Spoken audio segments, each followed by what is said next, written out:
तीन दामाद की सास पार्ट 2। अब तक आपने सुना कि कावेरी जी अपनी तीनों बेटियों ईशा, मोहिनी और सुहाना की शादी 3 घर जमाई लड़कों के साथ करवा देती है। उन्हें लगता है कि ये लड़के शायद घर का कामकाज संभाल लेंगे, लेकिन उनके तीनों घर जमाई बहुत आलसी थे। वो नौकरी भी नहीं करते थे और बाहर का काम भी नहीं।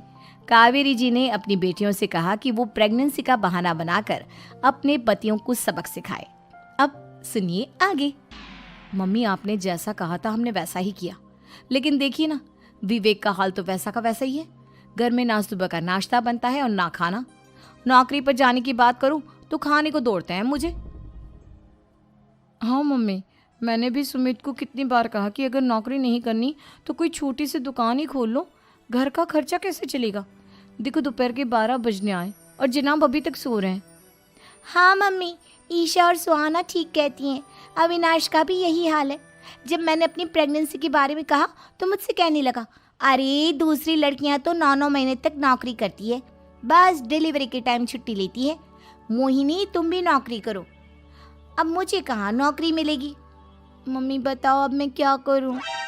हे भगवान, क्या सोचकर घर जमाई दामाद लाई थी मैं कि मेरी बेटियां मेरे पास रहेंगी और खुश रहेंगी, लेकिन इन आलसी दामादों ने तो हमारी जिंदगी को भी प्रॉब्लम में डाल दिया है। मैं तो कहती हूँ मम्मी, हम लोग वापस अपनी जॉब पर जाना शुरू कर देते हैं। बता देते हैं इन लोगों को कि हमने प्रेगनेंसी का बहाना किया है। नहीं नहीं बेटा, ऐसी गलती भी मत करना।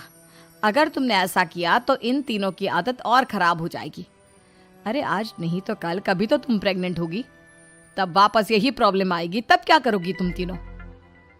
हाँ मम्मी, आपकी बात तो बिल्कुल सही है। इन लोगों को तो सुधारना ही पड़ेगा।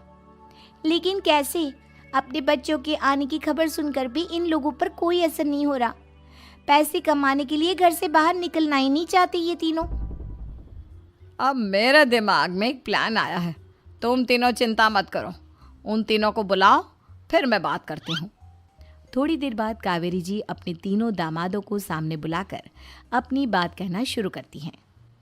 अविनाश, सुमित और विवेक, देखो बेटा, मैं ना तुम तीनों से बड़ा प्यार करती हूँ, इसीलिए तो तुम्हें घर जमाई बना कर रखा है मैंने। अरे मम्मी जी, सीधे सीधे कहिए ना, क्या बात है? प्यार तो हम भी आपको बहुत करते हैं। अरे मम्मी जी, आपकी इज्जत भी बहुत करते हैं। अरे भाई, आपके जैसी सास और कमाने वाली बीवी सबको मिलती है क्या? हाँ मम्मी, विवेक और सुमित ठीक कह रहे हैं। आपकी बेटी से शादी करके मेरी तो ज़िंदगी ही अच्छी हो गई है। जानती हूँ मैं, और ये भी जानती हूँ कि तुम तीनों अपने अपनी बीवियों से बहुत प्यार करते हो। बेटा, बात ऐसी है कि हमारे कुल गुरु ने कहा है कि प्रेग्नेंट होने के बाद मेरी तीनों बेटियां शुरू के 4 महीने हमारे गांव में जाकर रहेगी, जहां मेरे चाचा जी रहते हैं। अरे लेकिन क्यों मम्मी, गांव में जाकर रहने की क्या ज़रूरत है इन तीनों को? वो क्या है ना बेटा, हमारे परिवार को एक श्राप है। अगर मेरी बेटियों ने यहाँ पर बच्चा पैदा करने की कोशिश की तो उनके बच्चों को कुछ भी हो सकता है। इसलिए अब से लेकर 4 महीने पूरे होने तक इन्हें गांव वाले घर में रहना पड़ेगा। हाँ, तो इसमें प्रॉब्लम क्या है मम्मी जी? हम भी वहाँ जाकर रहेंगे, पिकनिक मनाएंगे। अरे भाई, बीवी जहाँ हम भी वहाँ। हाँ यार, आइडिया तो बहुत अच्छा है। शहर की ज़िंदगी में रह रहकर परेशान हो चुके हैं, अब कुछ दिन गांव में बिताएंगे। तुम लोग समझने की कोशिश क्यों नहीं करते? तुम में से कोई भी वहाँ नहीं जा सकता, और मैं यहाँ रहूँगी ना तुम तीनों के साथ। 4 महीने की तो बात है, उसके बाद ये तीनों ही लौट कर आ जाएंगी। ठीक है मम्मी जी, अब हमारे बच्चों का सवाल है तो ये तो करना ही पड़ेगा। कावेरी अपनी तीनों बेटियों को कुछ दिन के लिए घर से बाहर कहीं दूसरे शहर में रहने के लिए भेज देती है। कुछ दिनों के बाद, अरे मम्मी जी, बहुत दिन से पिज्ज़ा नहीं खाया, मंगवाइए ना। क्या बताऊं बेटा, पहले तो बेटियां खर्चा दे देती थी क्योंकि उनकी नौकरी थी, लेकिन अब तो मेरे पास पैसे ही नहीं बचे। थोड़े बहुत पैसे हैं जो बच्चों की डिलीवरी में काम आएंगे। लेकिन मम्मी जी, आपकी बेटियों को वापस आने में तो अभी बहुत वक्त बाकी है। वही सोच सोच कर परेशान हो रही हूँ। सोच रही हूँ कल से दूध भी बंद करवा देती हूँ। अब दूध वाले को देने के लिए पैसे भी तो नहीं है ना।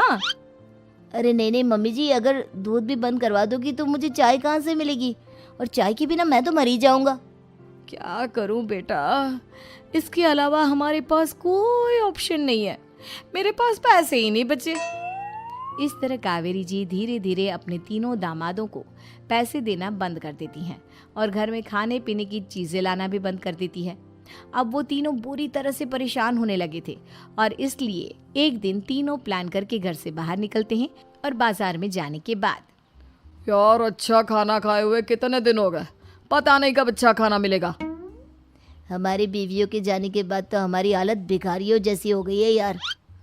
कुछ भी हो, मुझे तो आज पिज्ज़ा खाना ही खाना है।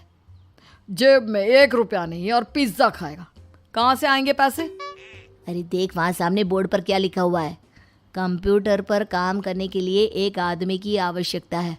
भाई मैं तो जा रहा हूँ, काम करूँगा और शाम तक पैसे लाकर आराम से पिज्ज़ा खाऊंगा। जा जा, तुझे कोई काम नहीं देने वाला, हम तो घर जा रहे हैं। चल भाई सुमित। सुमित और अविनाश वहाँ से चले जाते हैं और विवेक उस कंप्यूटर शॉप पर सारा दिन काम करके 5,000 रुपये कमा कर घर लौट कर आता है और अपने खाने के लिए अच्छी अच्छी चीज़ें भी लेकर आता है। ये देखकर विवेक और सुमित के दिल में भी कुछ पैसे कमाने की इच्छा जागती है। अरे सुबह सुबह कहाँ चल दी है तुम? मम्मी जी एक बहुत अच्छी जगह मिली है, कंप्यूटर पर काम करने के 5,000 मिले थे कल मुझे। अगर रोज़ काम करूँगा तो पूरे 40,000 की तनख्वाह। अरे वाह, ये तो बहुत अच्छी बात है दामाद जी, आपको जाना ही चाहिए।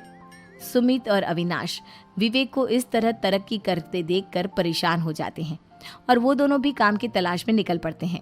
धीरे धीरे उन दोनों को भी काम मिल जाता है।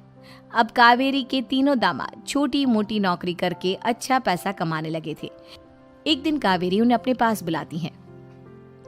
अरे वाह, विवेक 40,000 कमा लेता है, अविनाश 60,000 और सुमित तुम भी 40,000 के आसपास कमा ही लेते हो। कुल मिलाकर तुम अच्छे खासे पैसे कमा रहे हो बेटा। हाँ मम्मी जी, बहुत मज़ा आता है जब महीने के एंड में मोटी रकम हाथ में आती है। पूछिए मत मम्मी जी, घर में रहकर रोटी बना बना कर औरतों जैसा महसूस होने लगा था मुझे तो। हाँ बेटा, तुम तीनों की बात तो बिल्कुल ठीक है और जानते हो अब तुम तीनों की पत्नियां भी वापस लौट कर आने वाली है। लेकिन मम्मी जी अभी तो उन्हें गए सिर्फ 2 महीने हुए हैं, आपने तो कहा था वो 4 महीने के बाद लौट कर आएंगी। ऐसा कुछ नहीं है बेटा, मैं सिर्फ तुम तीनों को सबक सिखाना चाहती थी कि आदमी घर में बैठकर बीवी की कमाई खाता हुआ अच्छा नहीं लगता। इस दुनिया में हर इंसान को मेहनत करनी चाहिए, काम करना चाहिए, चाहे वो औरत हो या आदमी, ताकि अपने परिवार को संभाल सके। कावेरी की बात सुनकर उन तीनों को अपनी गलती का एहसास होता है और कावेरी उन्हें सच बता देती है कि ईशा, सुहाना और मोहिनी शहर में ही कहीं दूसरी जगह रह रहे थे। शाम के वक्त उन तीनों की पत्नियां लौट कर आ जाती है और कावेरी जी का परिवार एक खुशहाल परिवार की तरह रहने लगता है।